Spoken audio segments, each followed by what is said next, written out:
Well,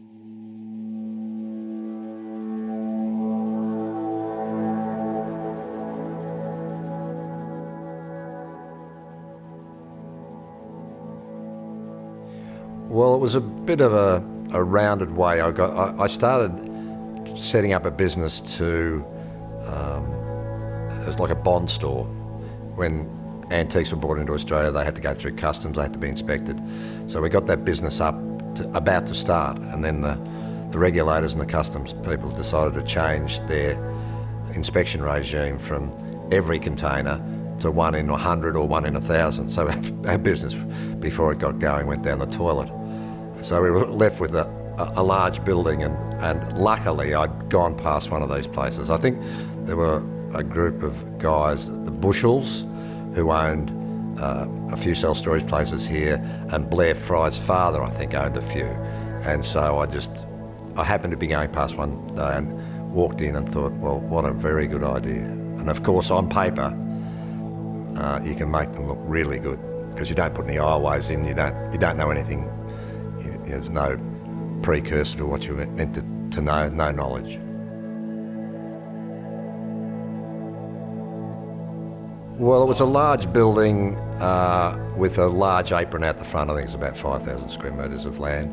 I did the inside building first and put another level on it as well, and then built a new facility at the front of it. There was about 900,000 units. It was a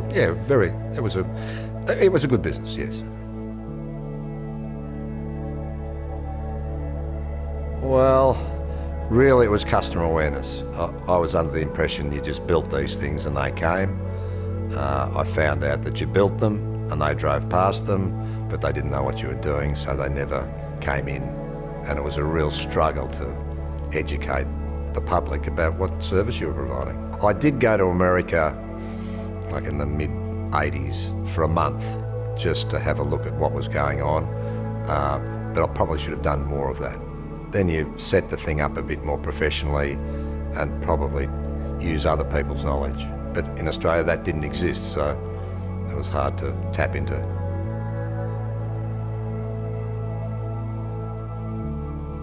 Just knowing there are other people in the same boat. You know, sometimes, especially in self-storage facilities when you're a single operator, it can be an insular type of existence. So it was good to get somewhere, have a few beers, let your hair down and actually discuss problems that everybody had in common and get some other view other than your view.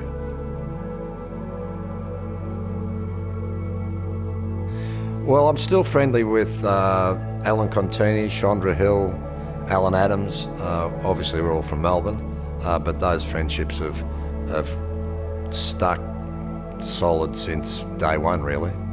Just people with, I guess, common interest in self-storage then, but just common interest in generally in things other than self-storage, just socially.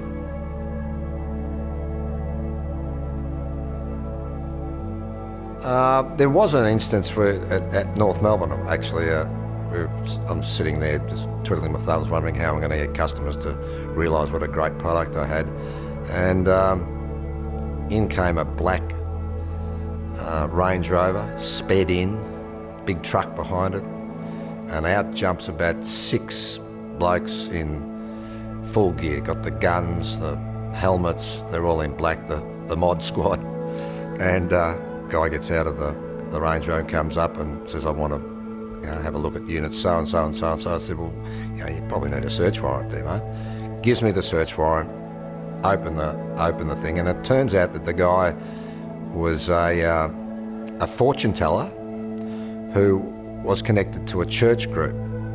But he didn't get paid in cash, he used to get paid in kind. So he'd tell your fortune and you'd give him a fridge or a washing machine or some sort of kitchen appliance. I did wonder, why has a bloke got 5 fridges and why has he got 7 dryers and whatnot? And we eventually found out he was an absolute scammer. Funny.